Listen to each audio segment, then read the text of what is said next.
Mojcu Pokreculju je probudilo moćno kucanje na vrata njene kuće. Ko je vani? Ja sam, lisica. Mojcu Pokreculja, lijepo te molim, pusti me sebi. Vani je jako hladno.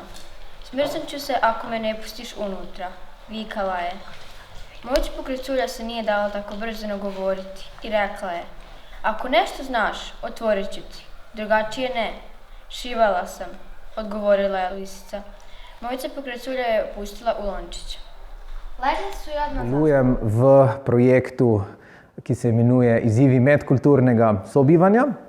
In v sklopu tega projekta delujem na 6 zavodih, se pravi na 4 osnovnih šolah, enem vrtcu in eni srednji šoli. V sklopu tega projekta potem tudi povezujemo vse te zavode med seboj in ena od takih priložnosti je tudi ta danes, ko beremo pravljice v materinih jezikih otrokom v vrtcu, se pravi, berejo jih pa otroci iz osnovne šole in pa en dijak iz srednje šole. Danes beremo pravljice v bosanščini in makedonščini, planiramo pa še tudi branje pravljic v albanščini v bodoče.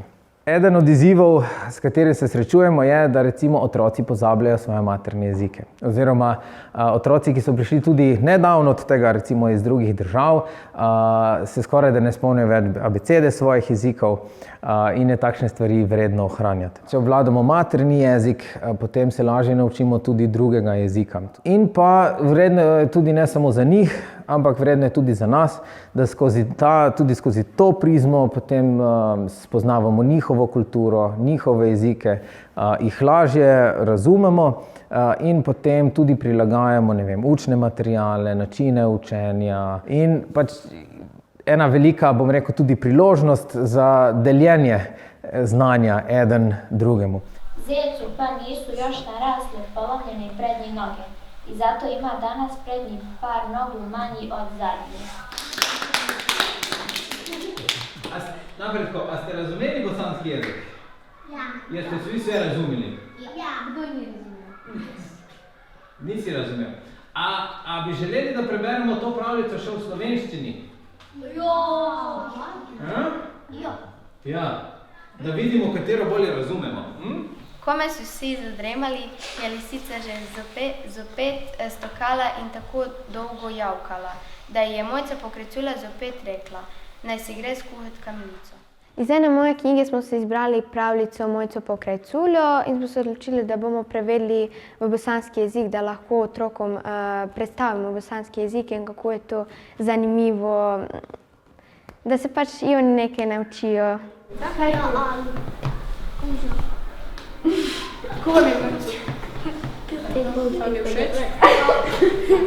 Vrtec Postojna sodeluje v projektu SIMS že zadnja 4 leta. Naj povem, da se je ta pobuda oziroma ta potreba pokazala predvsem pri povečanem številu priseljenih otrok iz drugih držav.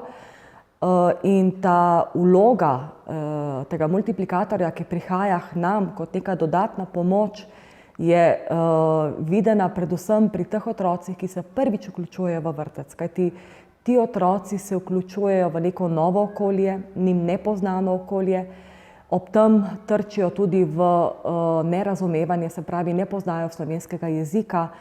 In vloga multiplikatorja, da lahko nudi eno pomoč, da lahko pristopi k otrokom, da jim razloži neko dnevno rutino vrtca, da pomaga otroku, da se počuti sprejet in tudi dobrodošel v našem vrtčevskem okolju, je bistvenega pomena. Katero pravljico ste bolj razumeli? V slovenščini ali bosanščini?